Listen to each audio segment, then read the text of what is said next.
all listeners to another exciting episode of the Bookshelf Chronicles, where we delve into the captivating world of literature. Today, we have a fascinating book to discuss, Guns, Germs, and Steel, The Fates of Human Societies by Jared Diamond.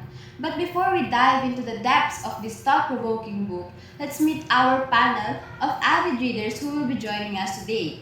But of course, I am Jean, an ardent explorer of the written word. Books have always been my gateway to understanding the world around me. Hello, listeners! I am Annalyn, a bookworm and passionate advocate for learning. I'm excited to unravel the mysteries hidden within guns, germs, and steel. Hi all, I'm Julie, an insatiable book lover and eternal seeker of knowledge. It's a pleasure to be here and discuss this brilliant piece of literature. So thank you guys for that wonderful introduction, no? But before we proceed, what do you expect ba na matututunan ng mga listeners natin for today's lecture? Oo nga, ano kaya ang matutunan nila? Ang tanong, may matututunan kaya sila? Sana! By the way, I expect them to learn about the factors that influence their culture at kung bakit ganun ang construction ng title ng book na ito, which is very interesting naman. Tama ka dyan, Julie. Since maraming taong na-curious about sa title, pag-usapan na natin to. So girls, let's dig on it. Now that we know our extraordinary panel, let's give a brief introduction to the book and its esteemed author. Guns, Germs, and Steel is a groundbreaking work by Jared Diamond, a renowned author, scientist, and professor of geography at the University of California, Los Angeles. Wow! It looks like that he is a prominent person at talaga namang kahanga-hanga. Oo nga, imagine Los Angeles, that's crazy. And alam niyo ba, he is known for his multidisciplinary approach to understand human history and the factors that shape different civilizations. Absolutely. The book explores the pivotal question of why certain societies advance and thrive while others face challenges and setbacks. Diamond presents a compelling argument challenging conventional wisdom about human history. That's right, Annalyn. Diamond delves into the influence of geography, agriculture, and technology on the development of civilizations. He investigates how environmental factors and geographic advantage played a crucial role in shaping the fate of human societies. Ang nakakabilib pa nga, no? In-examine ni Diamond ang impact ng germs and diseases. And diba, it's interesting how Diamond connect the impact of diseases sa culture ng society. It's a thought-provoking analysis talaga no, on how he examined it to our benefit also. Kasi it expands our understanding then on how we understand the world we live in. It also adds a fresh perspective on the complex interplay of factors in the course of human history. So guys, our very own listeners, throughout this podcast series will explore various themes, remarkable insights, and engage in thoughtful discussions inspired by this thought-provoking book. And I hope that you will listen and learn something from us, right, Julie? Of course, hindi lang naman to basta chismisan, guys. Alam niyo ba yung kapitbahay namin buntis na? At alam niyo ba, sila hiwalay na! True. It's more than that. By the way, I can't wait to embark on this intellectual journey together. Let's explore the grand tapestry of human societies and the forces that shape them. Absolutely, Julie. And through our discussions, we hope to encourage our listeners to think critically at palawakin pa ang kanilang kaalaman sa ating mayamang kasaysayan. Yes.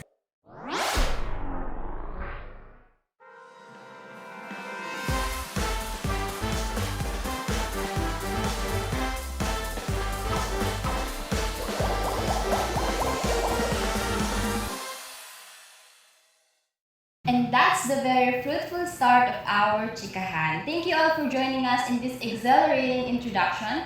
Stay tuned for the upcoming episodes where we delve into the chapters, share insights, and engage in the compelling conversations about guns, germs, and steel. Until then, Keep reading, keep learning, and keep exploring the boundless world of literature. This is the Bookshelf Chronicles, signing off.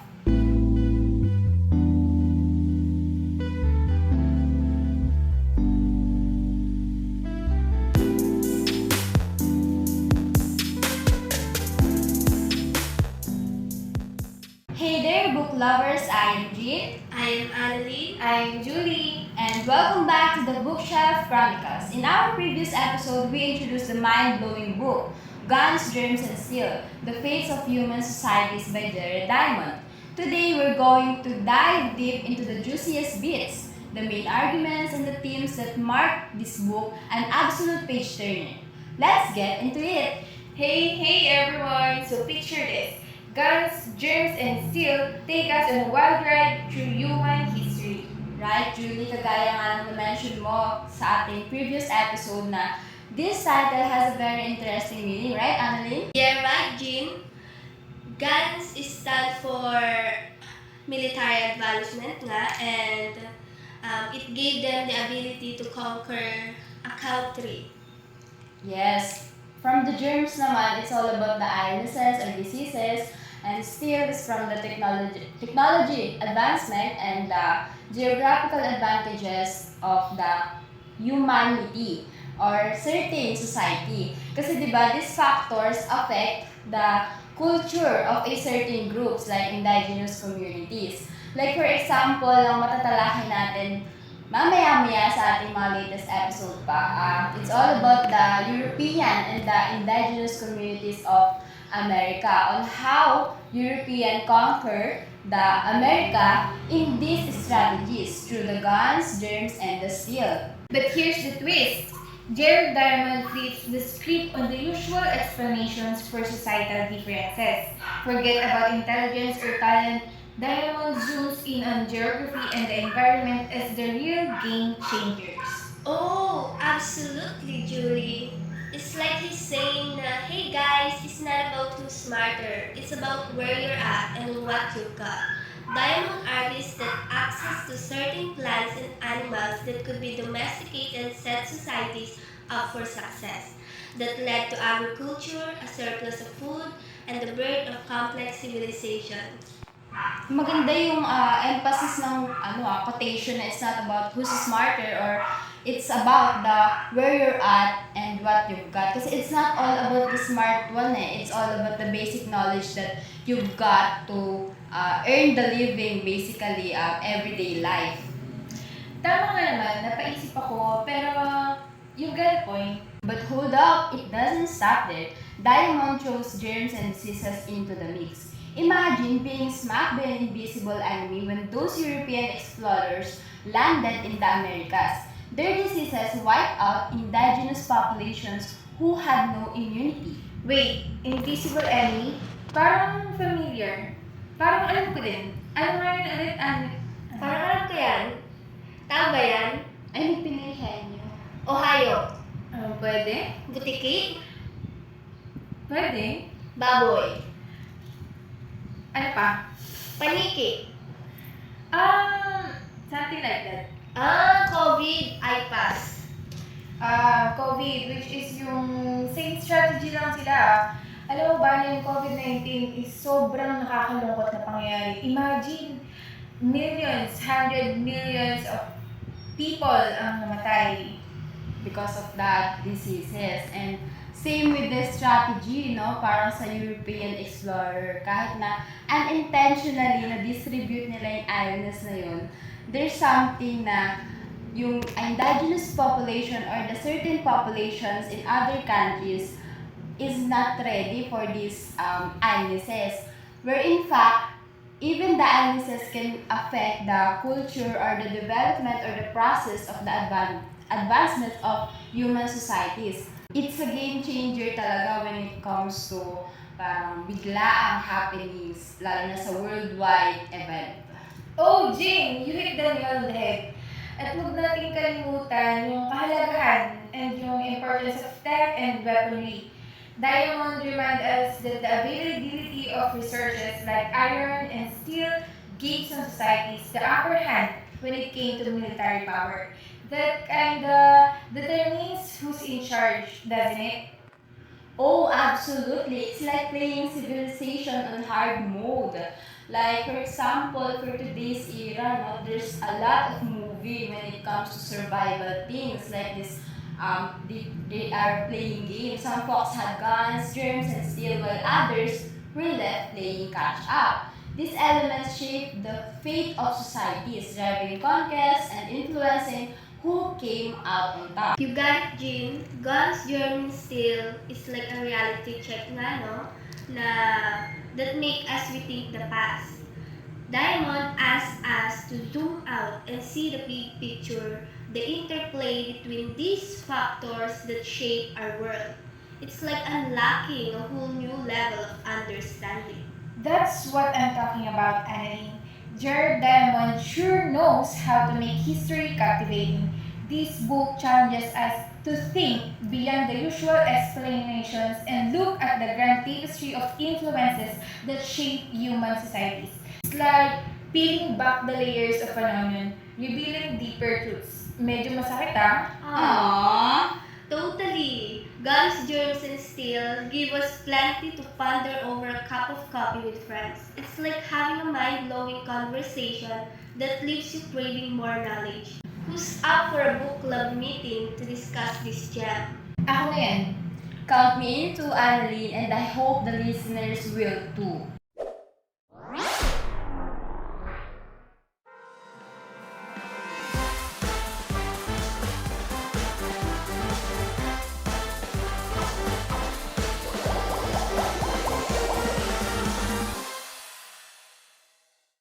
That wraps up today's episode of the Bookshelf Chronicles. We hope you enjoyed this summary and gained a deeper understanding of Guns, Germs, and Steel. Stay tuned for our next episode where we'll delve into specific chapters and explore the book's impact on our understanding of human history. Until then, Keep reading, keep learning, and keep expanding your horizons. This is the Bookshelf Chronicles signing off.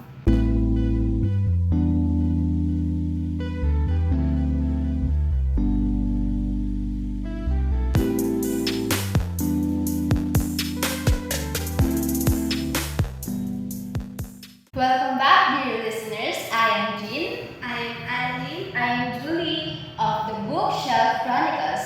In our previous episodes, we dive into the captivating book Guns, Germs, and Steel: The Fates of Human Societies by Jared Diamond. Today, us being the dynamic trio, Jean, Annalyn, and Julie will take on specific sections and chapters of the book, leading us into a stimulating discussion. Let's jump right in. My first part would be the discussion about the relation of the book Guns, Germs, and Steel to the field of international relations. It's all about understanding the interplay between geography, resources, and power dynamics that have shaped nations and their relationships. Hey, listeners! I'm super excited to highlight the key points that make this book such a game changer.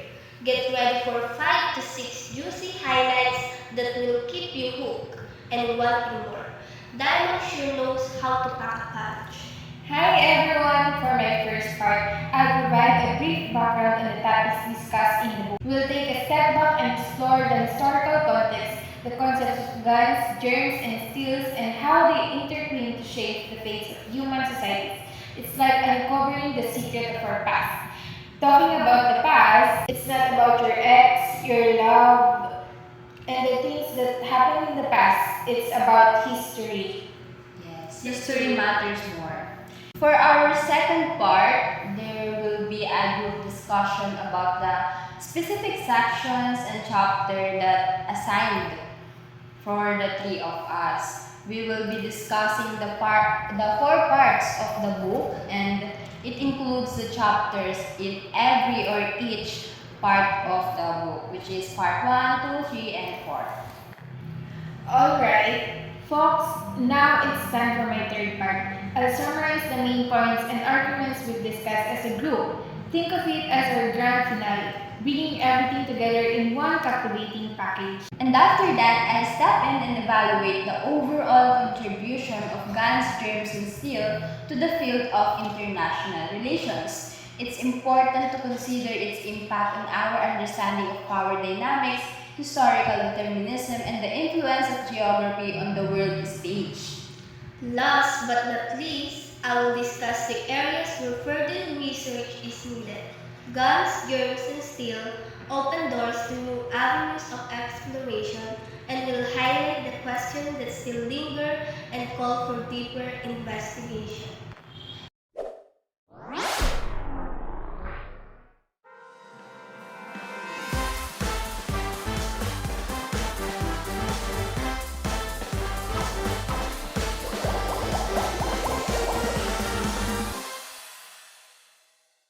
And that wraps up today's episode of the Bookshelf Chronicles. We hope you enjoyed this captivating discussion on guns, germs, and steel.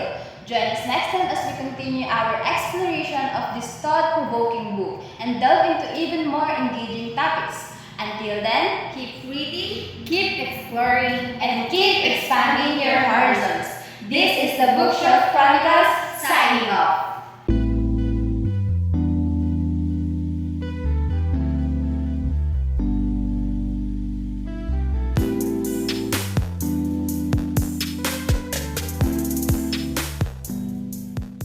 Hello, book lovers. I am Jean. I am Annalyn. And I am Julie. Welcome back to the Bookshelf Chronicles. In this segment, Julie takes the spotlight to provide us with a brief background on the fascinating topics discussed in Guns, Germs, and Steel, The Fates of Human Societies by Jared Diamond. Julie, the floor is yours. Thanks, Jean. Alright, ladies, let's set the stage for this mind-blowing book.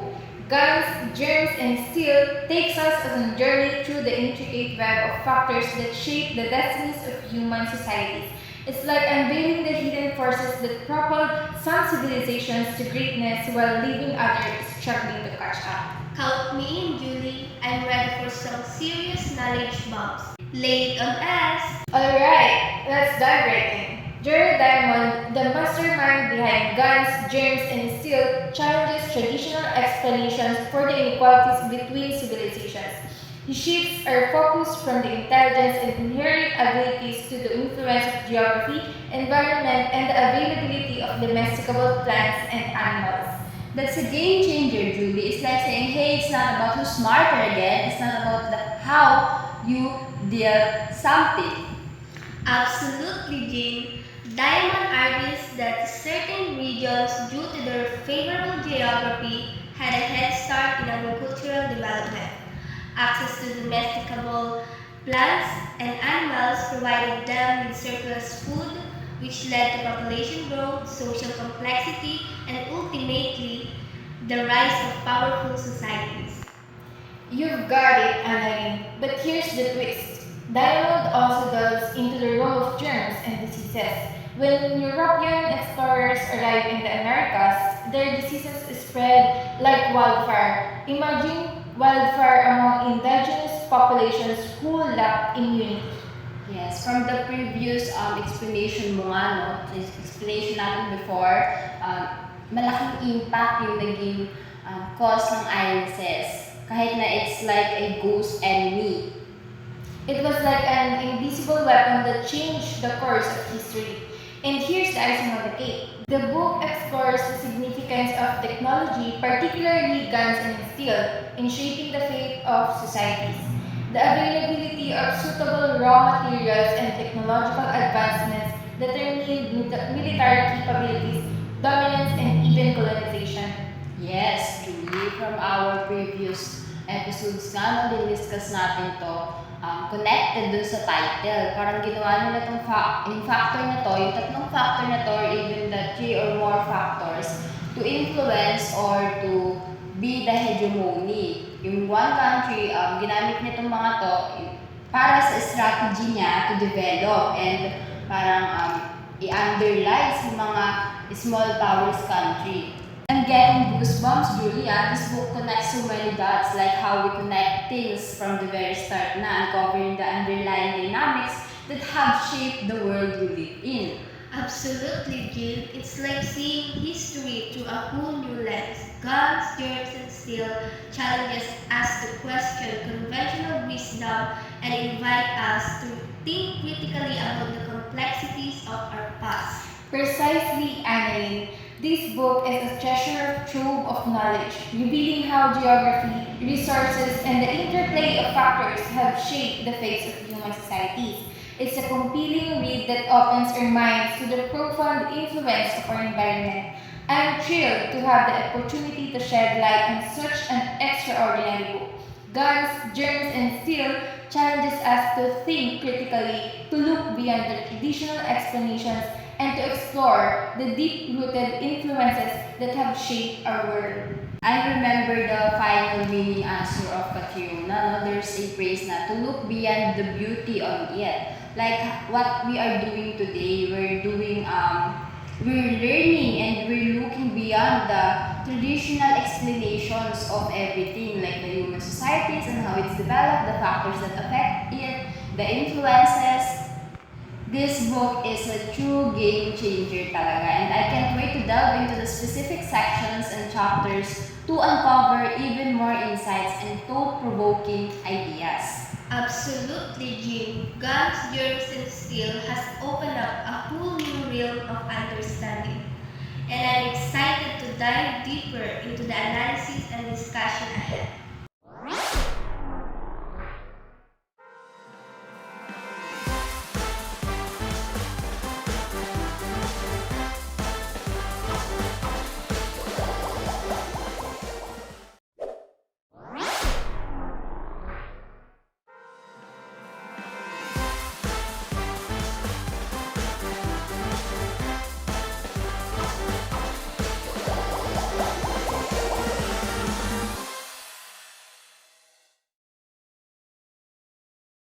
Until then, Keep reading. Keep exploring and keep those minds hungry for knowledge.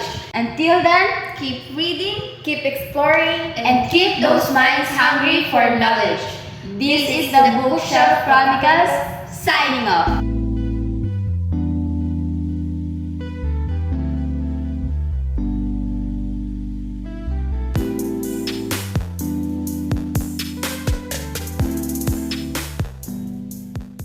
Welcome back, dear listeners. I am Jean I am Annalyn. I am Julie. of the Bookshelf Chronicles. In this segment, Annalyn takes the spotlight to share with us the captivating highlights from Guns, Germs, and Steel, The Fates of Human Societies by Jared Diamond.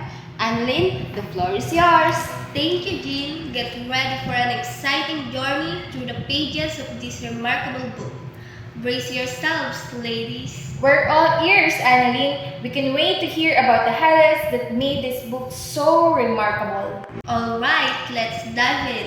Diamonds, Guns, Germs, and Steel is a thought-provoking exploration of the factors that have shaped human societies throughout history. One of the key highlights is Diamond's emphasis on the impact of geography. Geography as a driving force? That's intriguing. How does Diamond explain its significance?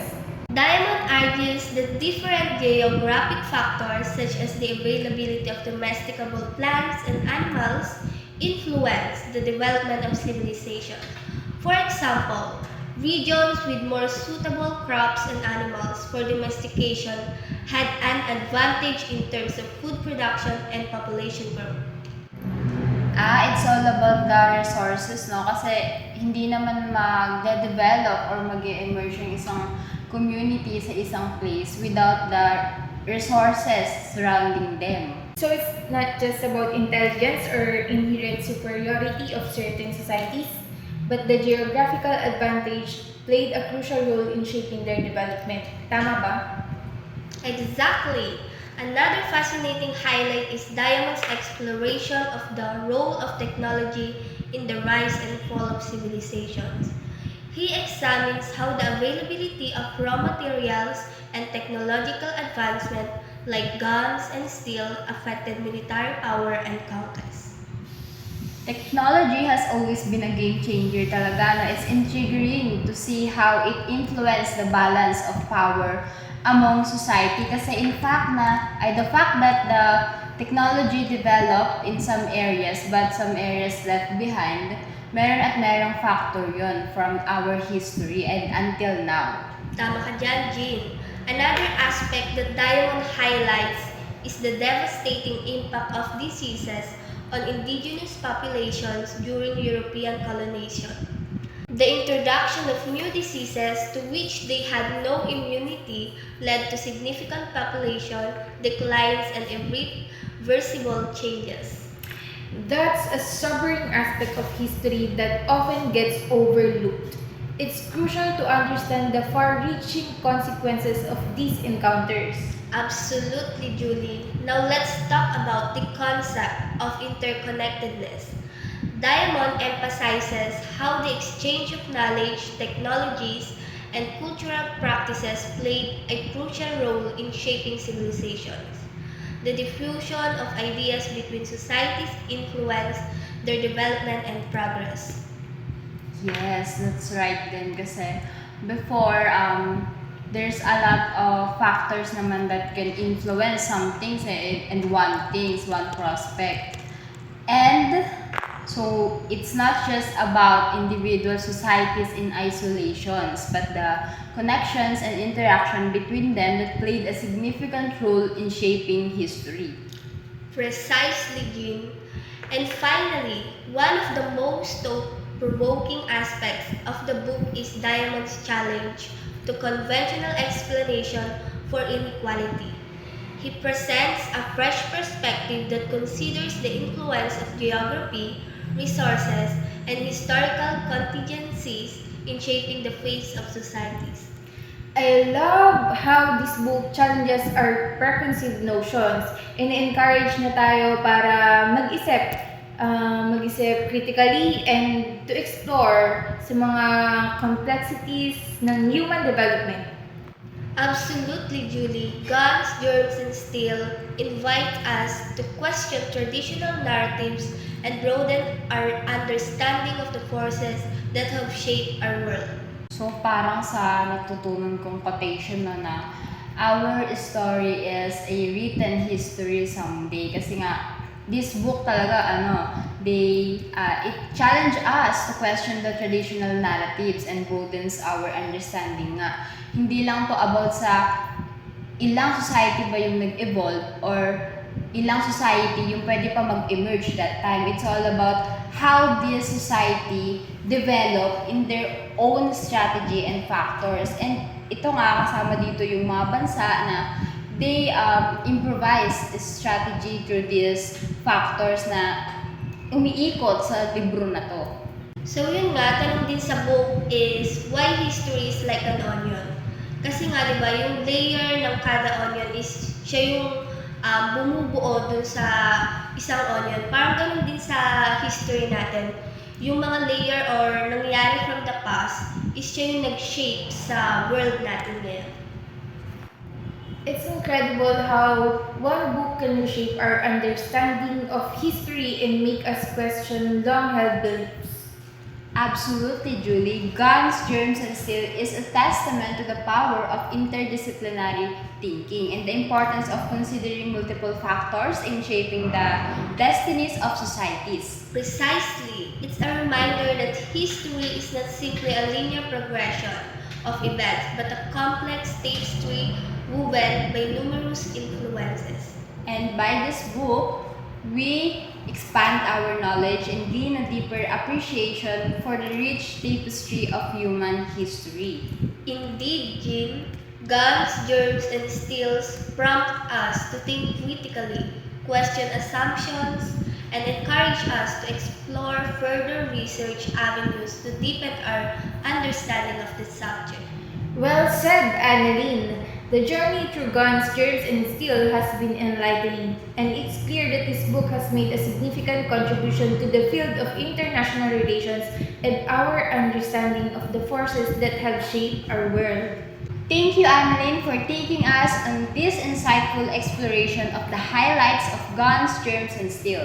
Your passion for the subject is evident, and we appreciate your expertise. Thank you, Jean. It was my pleasure to share these highlights with you and our listeners. Guns, Germs, and Steel is must read for anyone interested in understanding the complex dynamics of human societies.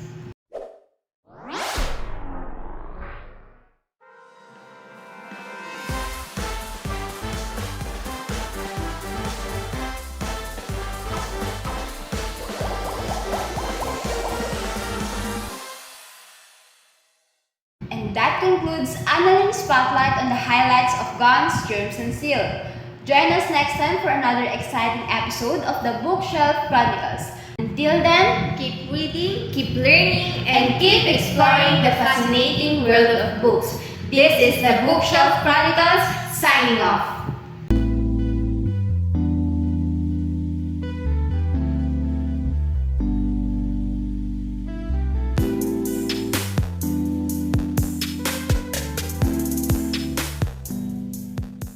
Welcome back, book lovers. I am Jean I am Annalyn. and I am Julie. of the Bookshelf Chronicles.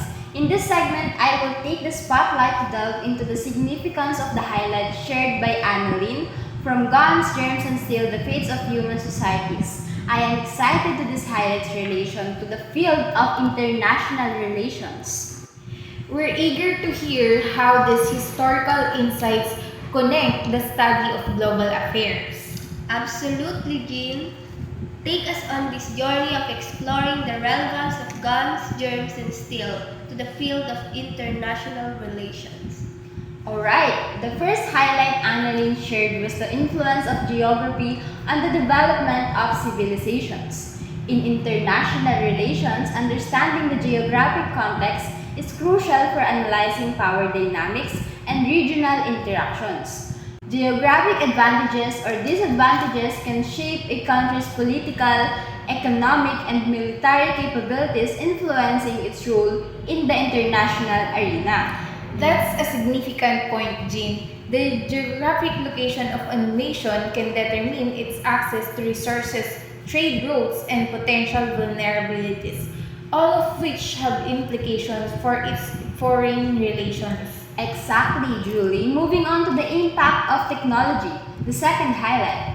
Technological advancement have always played a vital role, even today, in shaping international relations. In today's globalized world, the development and acquisition of advanced technologies can lead to shifts in power, influence, and even security concerns among nations. Yun nga, technology can be both a tool for cooperation and competition in international relations, right? Absolutely, Annalyn. Technology can foster cooperation through communication, trade, and the sharing of scientific advancements. However, it can also intensify competition and contribute to arms races, cybersecurity threats, and economic rivalries. So technology has the positive and negative impacts now when it comes to development, the people, and its societies. It's fascinating to see how technology has become a key driver in shaping the relationships between nations. Indeed, Julie. Now let's consider the impact of diseases, which was the third highlight. In international relations, understanding the consequences of diseases on global health security is paramount. Disease outbreaks can disrupt economies, strain international cooperation, and even lead to political tensions. The ongoing COVID-19 pandemic is a stark reminder of how diseases can transcend borders and have far-reaching implications for international relations. Precisely, COVID-19 is a ghost enemy of different countries, no? From a certain country. We're not going to mention what is this country kasi it's parang they are the hegemony country or the great power talaga. So, analyzing the spread of diseases, their impact on different regions or countries, and the cooperation or lack thereof in addressing them is crucial for understanding the dynamics of global health diplomacy. Moving on to the fourth highlight, the concept of interconnectedness. So, paano mo naman siya ma-relate sa international relations, Jean?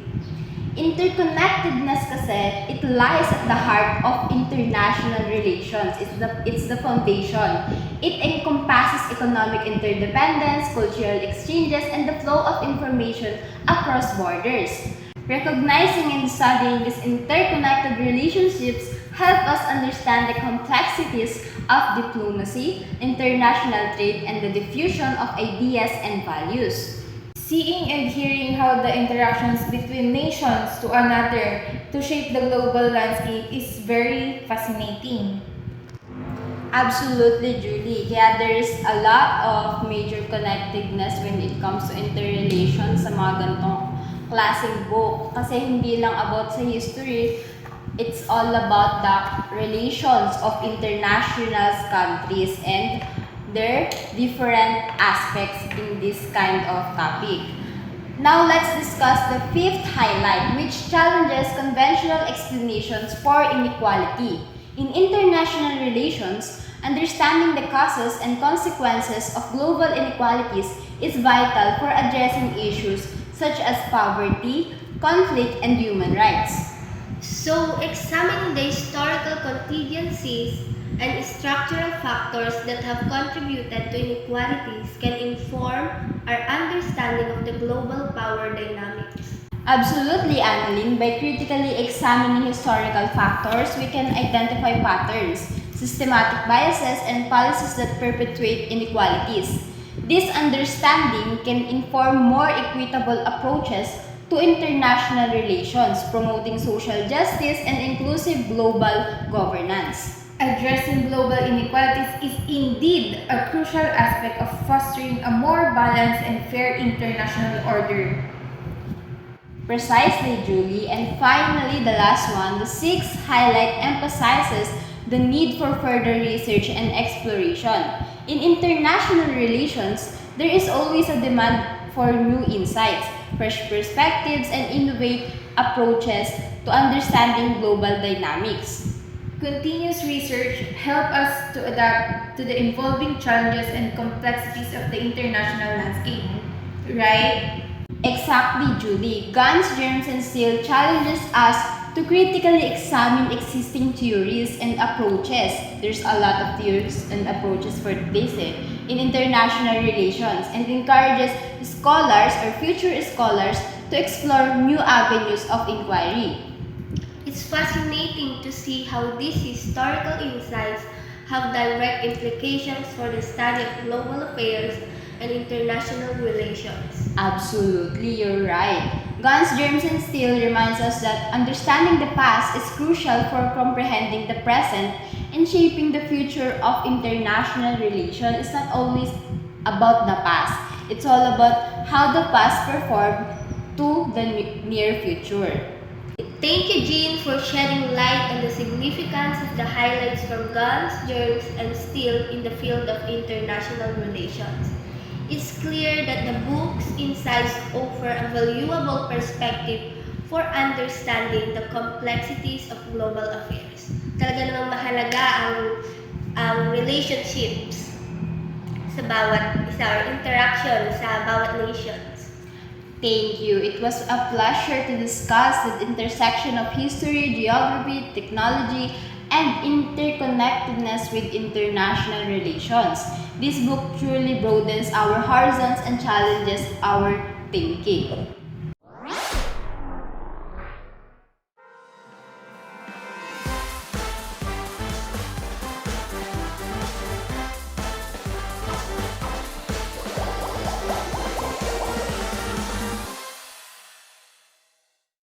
And that concludes my spotlight on the significance of the highlights in the international relations. Join us next time for another captivating episode of the Bookshelf Chronicles. Until then, Keep exploring, Keep questioning and keep expanding your knowledge. This is the Bookshelf Chronicles signing off.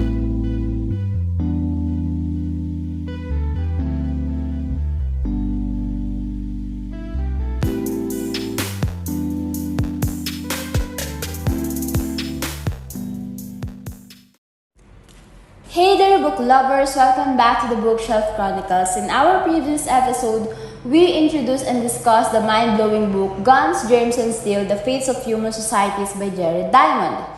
But today, for this episode, I will be the one and the only one to discuss all the parts of this book. So, previous episode, we discussed the highlights of this book na and its relations in the international relation and its importance and of course the background of the very own prominent author of this book, Jared Diamond. So let's dig on it. So hi guys, I am Jin and I will discuss all the parts of the book. For the part 1, it was entitled From Eden to Cajamarca. It has chapter 1, 2, and 3. Chapter 1 entitled as Up to the Starting Line. Chapter 2, A Natural Experiment of History. Chapter 3, Collision at Cajamarca.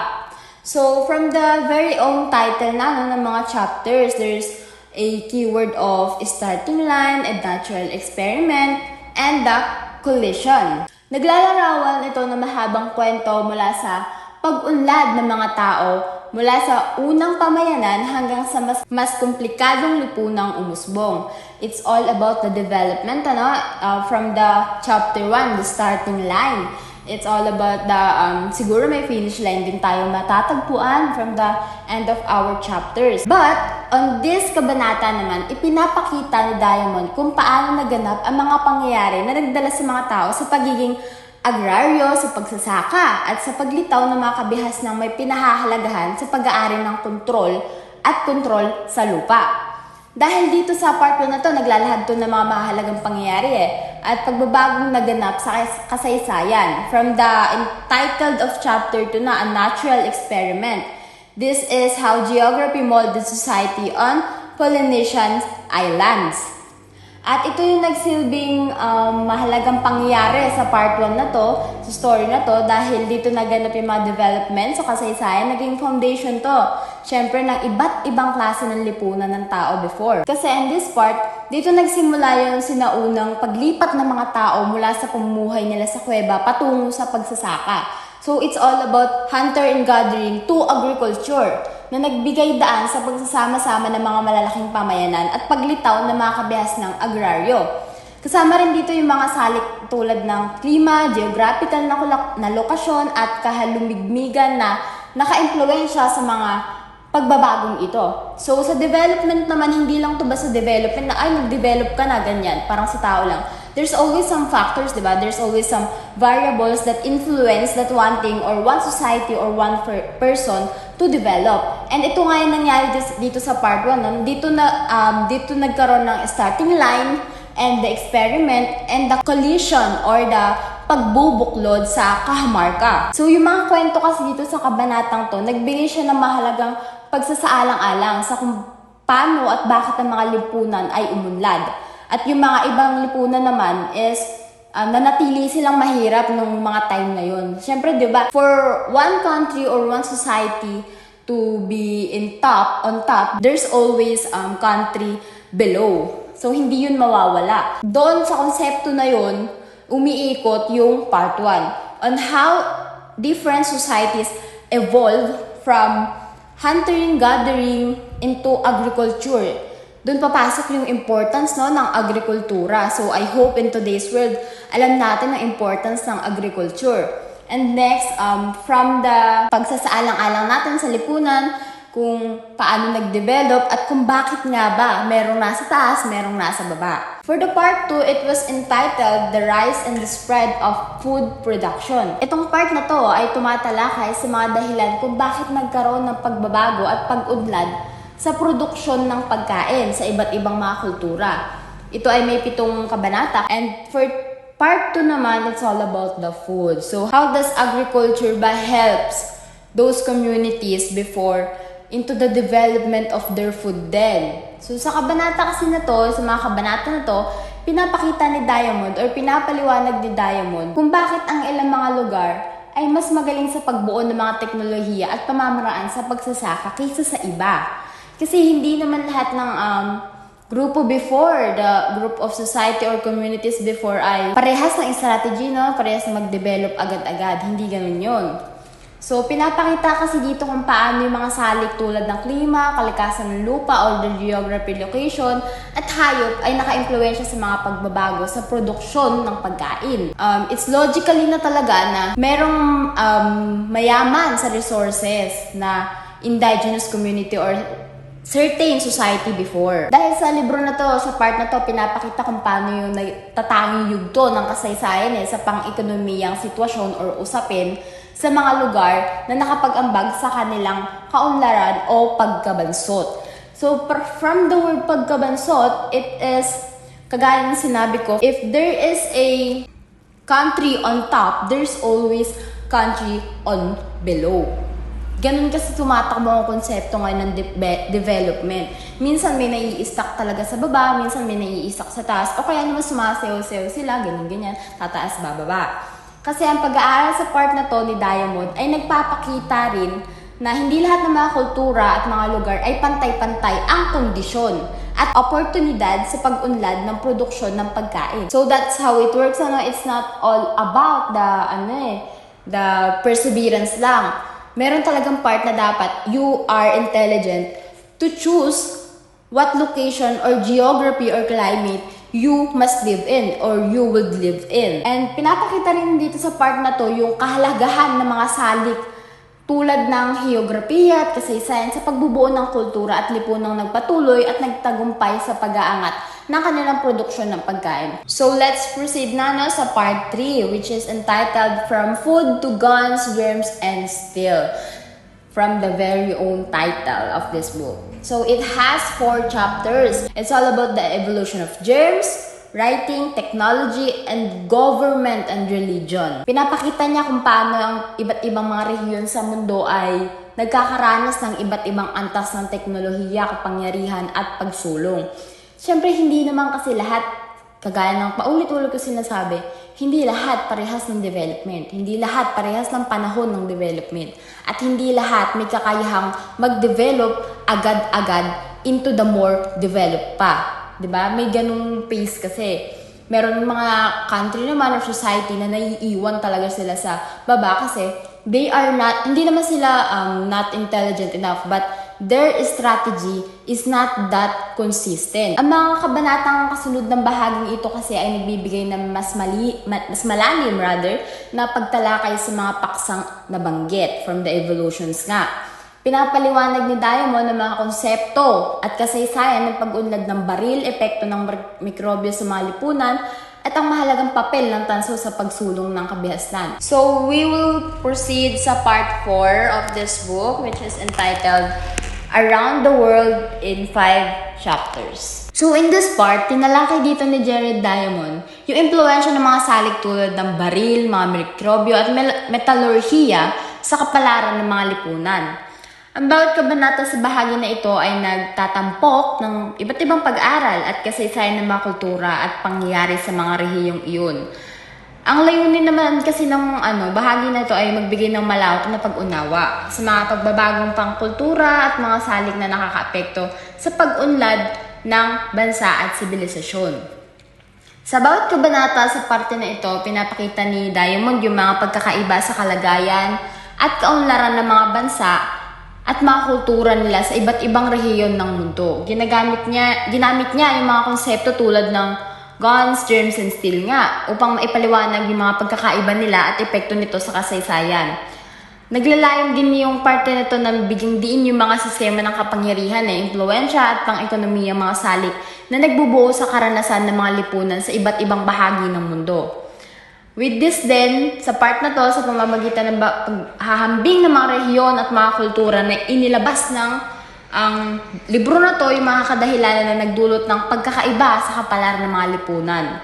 Nagbibigay ito ng perspektiba sa mga kadahilan ng pangheograpiya, pangkabuhayan at sosyal na nagpapalit ng kamalayan sa iba't ibang bahagi ng mundo. Sa kabuuan, naglalayo ng bahaging ito na bigyang pansin ng mga salik na nagdulot ng pagkakaiba sa pag-unlad ng mga lipunan at mapalawak ang pag-unawa sa historical na proseso ng iba't ibang kultura sa ating mundo. It's all about the culture, the ways of development, the strategies. Kasi iba-iba siyempre bawat country. Hindi naman yun magkakatulad. Eto din, logic din to na pag inisip mo. Kung paano umusbong ang isang country ngayon, ay hindi yun epektado lagi sa iba pa. Ibig sabihin, the way they handled it, the way they setting approves on their development is different talaga. So, it's all about your time will come to develop. Pagdating sa mga countries.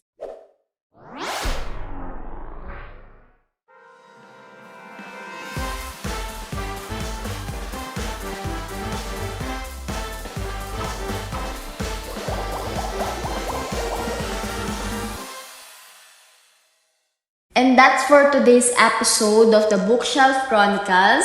Again, I am Jean and I'm the only one here. We hope with my co-hosts, Annalyn and Julie, hope you enjoyed these discussions of parts and chapters of understanding or deeper understanding of guns, germs, and steel.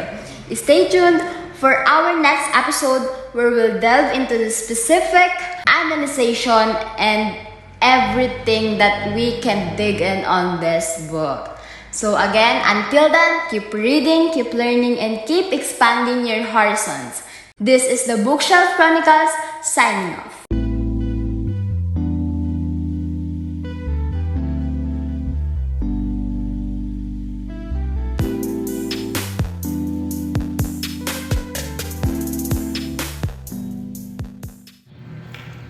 Welcome back to the Bookshelf Chronicles, and I am Jean. And I am Annalyn. And in this segment, the two of us will discuss the strengths and the weaknesses of Guns, Germs, and Steel by Jared Diamond. We will also compare its arguments to other literature on the topic. Let's dive into the conversation. This book represents a compelling argument by examining the role of geography, environment, and technology in shaping the fates of human societies. Yun nga yung mga important factors na paulit-ulit nating binabanggit, ano? And with this argument, naging strength ng book niya na ito ang pagbibigay niya ng mas malawak na pagpapaliwanag regarding sa topic. Kasi the ability of him to use interdisciplinary perspective on history and human development is a sign that he is not creating books just for his mind, but he also cares on how the readers will approach in a way na mas madadalian ang general population, even without the expertise of the same education na nakuha niya. That's a very clever decision of him nga, Jean? With his rich educational background, Diamond's extensive research, and his incorporation of multiple fields. Multiple fields, as in that means na he has a lot to offer. True. Kabilang dito ang konsepto ng anthropology, archaeology, and biology na naging pundasyon at mas malawak na pagpapaliwanag sa mga mambabasa. Yung paggamit niya kasi in the first place ng interdisciplinary approach allows readers to understand the complexity of societal evolution. His excellence. By the way, another strength din nitong libro ni Diamond ay yung paggamit niya ng skills niya sa pagbibigay ng complex concepts that is widely accepted to a wide audience. He manages to distill complex theories and historical events into engaging narratives, which makes the book highly readable and captivating. And that's a plus 10 for Diamond. And by using vivid examples and storytelling techniques, Diamond ensures that readers can connect with the material on a personal level. Ginawa ng makamasang libro. Yung una pa lang, may entertain ka na talaga. In a way na parang walang mabibigat na disiplinang usapin ito. This approach not only enhances the reading experience but also aids in understanding the broader implication of his arguments. However, like any scholarly work, kasabay ng strength ng book ay may weaknesses din ito. At isa nga doon ay yung potential oversimplification of historical events and the generalization of certain societies and cultures. In some point, that's the very weakness of this book kasi mas nag-focus nga naman si Diamond sa geographical determinism, kung saan other scholars disagree on him in this concept of analysis. Kasi it is very true naman na geography plays a significant role to shape the human society from the very start. For example, we are indigenous community that hunt for living. And as a leader of a group, I must need to find a place na mayroong mas maraming resources kasi I have people that trust me to make their lives comfortable through the resources. And that is my responsibility. Kaya lang, in this book, the case kasi is critics argue that it may overshadow other factors such as the human agency, individual innovation, and cultural dynamics. Katulad nga ng primary criticisms of geographical determinism, it is the downplays or ignores the role of human agency in the individual and innovation. Because being a human naman, the capacity to adapt and innovate and shape their environments to meet their needs is in our capacity na, while geographical factors may pose constraints or opportunities. Human decisions and actions are important in determining how societies develop and progress. For example, the invention of agriculture, the development of trade networks, and the advancement of technology are all examples of human agency. Ibig sabihin, we can all work through this and innovation that have had significant impacts on societies, even in challenging geographical setting. Kasi bilang isang individual, there's something more to consider not just the environmental setting, right? It's all about how we can definitely want to make it work, the everything that surround us. And that's an important aspect to consider. Well, the book provides a comprehensive framework of understanding societal development. It's important to recognize that there are multiple factors at play in shaping the course of history, not just the geography itself. Absolutely, Jim. It's essential to approach guns, germs, and steel as one piece of the puzzle rather than definitive answer. Kasi we shouldn't be focused on the one aspect without considering the other aspects pa. To gain a more nuanced perspective, readers should supplement their knowledge by exploring other scholarly works and diverse viewpoints. Tama, and that brings us to the comparison of Diamond's arguments with other literature on the topic. Kasi with the strengths and weaknesses naman, there's always a room for comparison. It's valuable to engage in a broader conversation and consider alternative theories and perspectives. Kagaya nga ng sabi ng iba, meron at merong maikukumpara sa'yo. And that's the nature of a person na mahilig humanap ng butas for comparison topic. Exactly. However, in this comparison of the book naman, we can gain a more comprehensive understanding of the factors influencing human societies. It allows us to examine different lenses through which scholars approach the topic and encourages critical thinking. Additionally, exploring other literature can help identify gaps in knowledge and areas where further research is needed.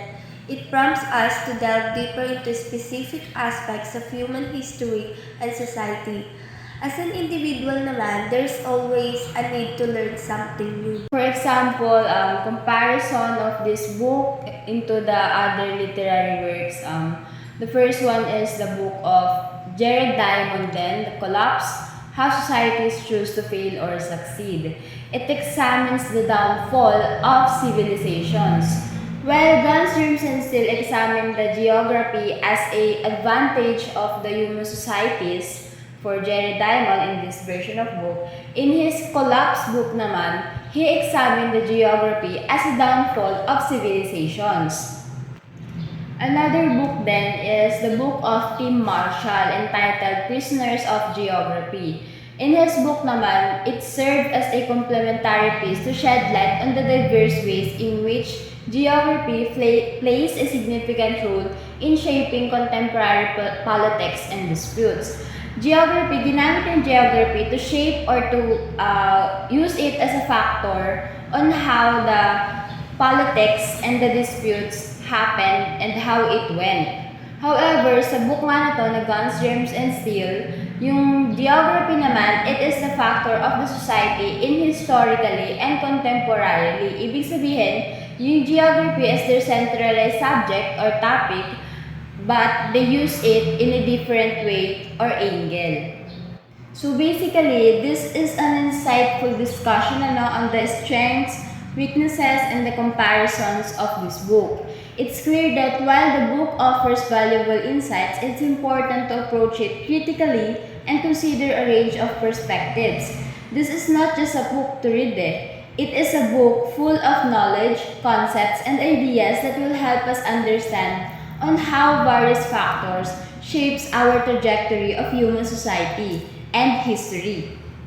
Absolutely. By engaging with diverse viewpoints and continuing to explore the vast array of literature on the topic, we can deepen our understanding of human societies and their complexities. So, dear listeners, we encourage you to continue your exploration beyond guns, germs, and steel, and dive into the vast sea of literature that delves into the complexities of human societies. Remember, the pursuit of knowledge is a lifelong journey.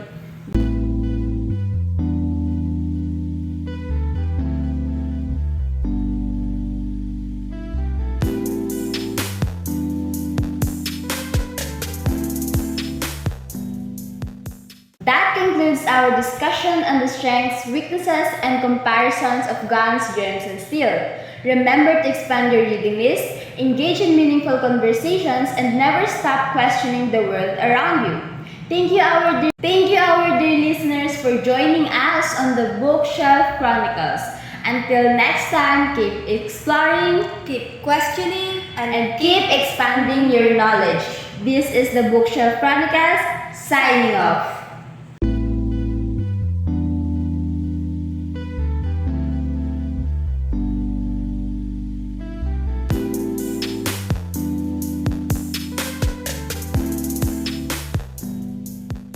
Welcome back to another episode of the Bookshelf Chronicles. I am Jean. I am Annalyn. I am Julie. And this segment, the three of us will discuss the connection between the two renowned works by Jared Diamond, Guns, Germs, and Steel, and the collapse of how societies choose to fail or succeed.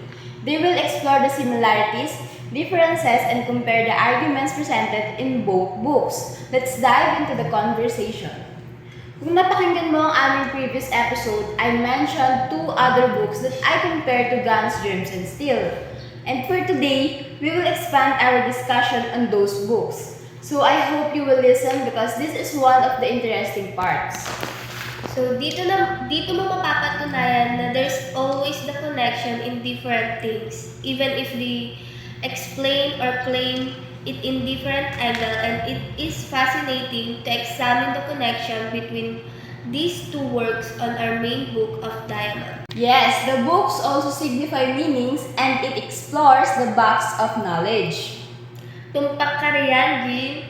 Comparison also works sa books, not just on the personal lives of certain people. By the way, what are we waiting for? Let's discuss the other two books na. First book is also a book of Jared Diamond, entitled as Collapse, How Societies Choose to Fail or Succeed. This book used geography as a factor into the causes of societal collapse and resilience, while our main book, Guns, Germs, and Steel, focused on the geography as one of the factors that shape the fates of societies. Absolutely. One similarity between the two books is Diamond's emphasis on the interaction between environmental factors and human societies. On Guns, Germs, and Steel kasi, he explored the geography, climate, and the resources that influence a civilization's development, diba? In Collapse, Diamond investigate how environmental degradation and resource mismanagement can lead to societal decline. And that only means na geography as a factor and other present variable is present in both books but they are used in a different way of angle.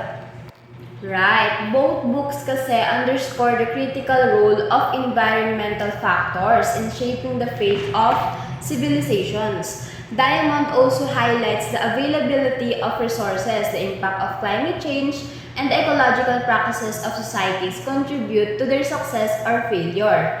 Geography as a way of success versus geography as a way of downfall. That's the concept of Guns, Germs, and Steel with the Book of Collapse. And for Diamond it is so smart to use one factor in different books that emphasize these factors in a different parties of gold and rock. That's very clever. True, the excellence of Diamond is inevitable. And another similarity lies in Diamond's interdisciplinary approach. In both books, he draws upon a range of disciplines including history, anthropology, archaeology, and ecology to provide a comprehensive analysis. As we all know naman, Diamond has a lot to offer when it comes to other fields. Yes, Julie, and he used multidisciplinary perspective for a more comprehensive understanding of a complex societal dynamics. I agree. Diamond's ability to synthesize diverse fields of study into coherent narrative is one of his strengths as an author. Kasi even the general readers doesn't have the explicit understanding in the interconnectedness of social, economic, and environmental factors. It also shaped to the shaping of the course of human history. Siyempre, with the similarities, there's always a differences. Guns, Germs, and Steel takes a more microscopic view, examining broad patterns of societal development across continents and millennia. On the other hand, Collapse zooms in on the specific case studies of societal collapse and provides detailed analysis of past civilizations. That's a significant distinction. Guns, Germs, and Steel seeks to answer the question of why certain societies have succeeded or failed on a grand scale. However, Collapse offers a more focused exploration of how individual societies navigate environmental challenges and make choices that influence their survival. Indeed, another difference is the overarching narrative of each book. Guns, Germs, and Steel presents a more optimistic perspective, highlighting the factors that led to the dominance of certain societies. On the other hand, Collapse delves into the sobering realities of societal collapse, exploring the mistakes and choices that have contributed to the downfall of civilizations. Despite these differences naman, both books emphasize the importance of understanding the past to inform our present and for our reference in the future. They serve as cautionary tales, urging us to critically examine our own societies and learn from the mistakes and successes of those who came before us. Precisely, it's evident that Jared Diamond's works provide us with valuable insights into the complexities of human societies and their relationships with the environment. He used variables for the illustration of his claims by examining the connections and differences between Guns, Germs, and Steel, and Collapse. We gain a deeper understanding of the factors that shape the rise and fall of civilizations. And of course, we understand that even a single variable can be used in two different angles, withdrawing the concept of the world itself. And by comparing the arguments presented in the book, we can identify common themes and lessons. Both Guns, Germs, and Steel and Collapse underscore the importance of sustainable resource management, cultural adaptability, and the need for proactive decision making to ensure the long-term survival and prosperity of societies. That's a crucial point, Annalyn. The comparative analysis allows us to draw insights from different contexts and apply them to our present day challenge. Additionally, the books encourage us to adopt a holistic approach to understanding the complex interplay between human societies and their environments. By the complex concept kasi, we gain the long-term implications of actions with the promotion of the sense of responsibility towards our surroundings and of course other people of future generations. And it's through such discussions and engagements with literature that we can broaden our knowledge and contribute to the ongoing dialogue surrounding the sustainable development of societies. So, listeners, we encourage you to delve into the works of Jared Diamond, explore the interconnectedness of societies and their environments, and join us in reflecting on the lessons we can learn from history. Absolutely.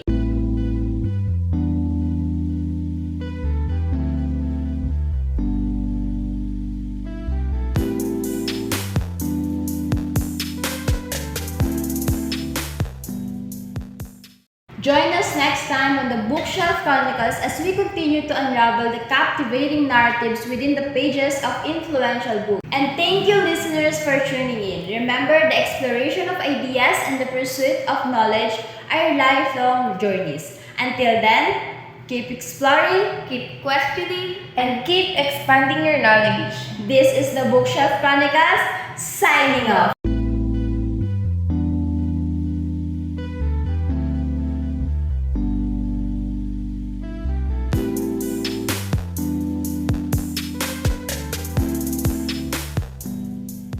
Welcome back to the Bookshelf Chronicles. I am Jean. I am Annalyn. I am Julie. And in this segment, Julie will take the spotlight to summarize the main points and arguments we've discussed so far regarding Jared Diamonds, guns, germs, and steel, the fates of human societies. Let's hear Julie's insights. Thank you. Throughout our discussion, we explored the fascinating themes and ideas presented in Guns, Germs, and Steel. The book delves into the factors that have shaped the destinies of human societies and offers a comprehensive analysis of their development. Here are the key points we've covered. First, the geographic factors is a main actor in every variable, such as the availability of natural resources, the diversity of flora and fauna, and the impact of geographical barriers in influencing the development and success of civilization. Second, he explores the impact of germs and diseases on the course of history. Diamond argues that the exposure to infectious diseases and the development of immunity played a significant role in determining the outcome of encounters between different societies. Like what I had mentioned in the previous episodes, disease is like a ghost enemy, like how COVID turned into like a death row of populations. Third, Diamond highlights the importance of technology and its diffusion across societies. Without advanced technology naman, the society's development will not be maintained. The book examines how advancement in tools, agriculture, and transportation have influenced the rise of certain civilizations and their ability to conquer others. Fourth, Guns, Germs, and Steel shed light on the interconnectedness of different regions and continents. Diamond emphasizes the exchange of ideas, goods, and technologies through trade routes, which played a crucial role in shaping the development of societies. Like trading, it is not just the product that travels, it is also the culture of one nation.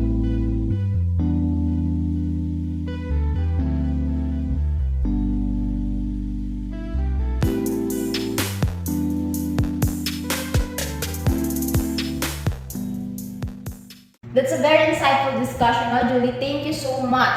Now, join us next time on the Bookshelf Chronicles as we continue our exploration of influential books and their impact on our understanding of the world. We have a treasure trove of literary gems waiting to be discovered. So, mark your calendars and stay tuned for our next episode.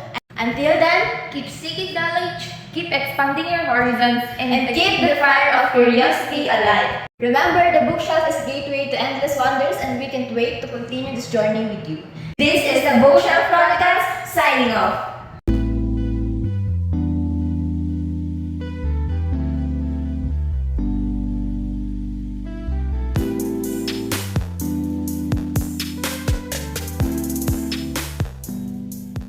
Welcome back to the Bookshelf Chronicles. I am Jean. I am Annalyn. I am Julie. In this segment, I, Jean, will take the spotlight to evaluate the overall contribution of Jared Diamond's Guns, Germs, and Steel, the fates of human societies to the field of international relations.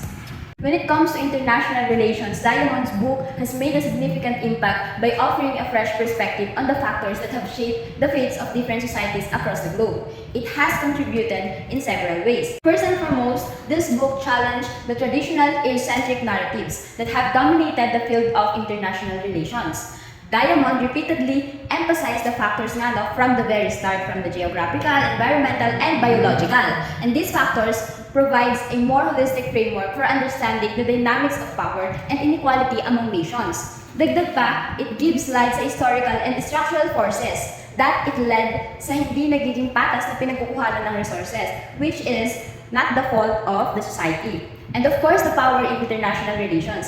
By exploring the long-term consequences of geographic advantages, Diamond encourages us to critically examine the historical legacies that continue to shape contemporary global politics. Furthermore, this book also highlights the level of connectedness of society is also the implication of interconnectedness of international relations. Mapailalim dito ang kahalagahan ng cultural diffusion, trade networks, and transmission of ideas shaping or forming the geopolitical landscape.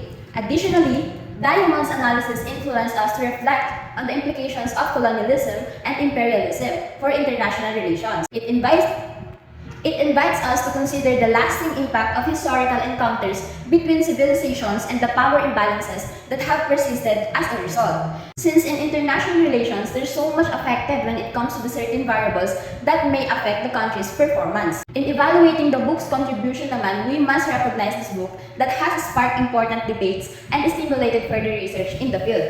Scholars have engaged with Diamond's ideas, expanding on them and applying them to various contexts, enriching our understanding of global relations or the international relations. Even if other scholars critiques it, There's always a rich knowledge to learn. Kasi by this matter, we will understand how a single variable or factor sa isang nation may affect its performance internationally. The book kasi is not just a history to some events. It is all about the justification that each nation in the world have the freedom to face the aspects and factors in such manners.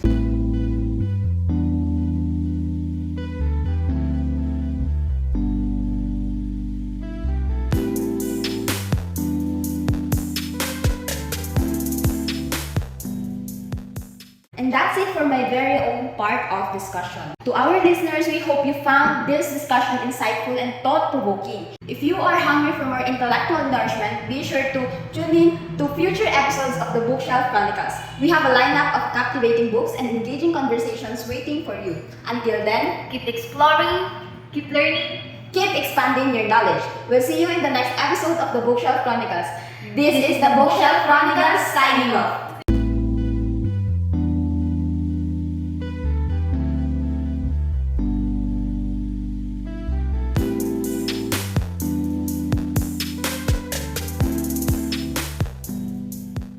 Welcome back to the Bookshelf Chronicles. I am Jean. I am Annalyn. I am Julie. And in this segment, Annalyn will take the spotlight to discuss areas where further research is needed in relation to Jared Diamonds, guns, germs, and steel, the fates of human societies. Let's hear Annalyn's thoughts. Thank you, Jean. While guns, germs, and steel has provided valuable insights, there are still areas that warrant further exploration. Here are few avenues for future research. Firstly, delving deeper into the cultural and societal implications of geographic determinism would be worthwhile. The generated question on my mind is, how do different cultures respond to geographic advantages or constraints, and how does this impact their social, political, and economic development? Secondly, examining the role of technology and innovation in shaping the fates of societies could offer intriguing insight. How does access to and development of technology influence a nation's trajectory?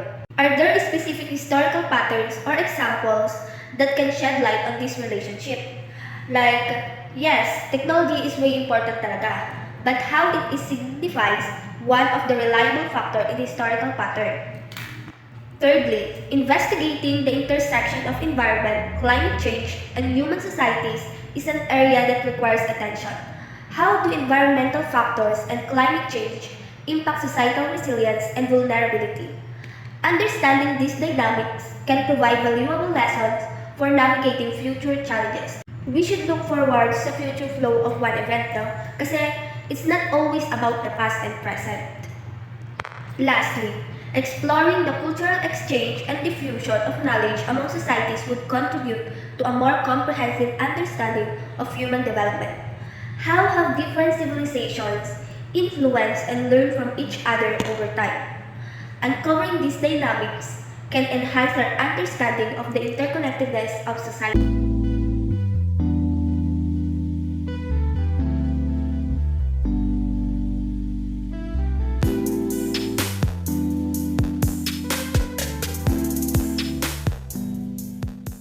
And that's for today's episode. Join us in our next episode of the Bookshelf Chronicles as we continue to dive into the influential books and embark on intellectual adventures. Until then, Keep seeking knowledge, Keep questioning. and keep expanding your horizons. This is the Bookshelf Chronicles signing off.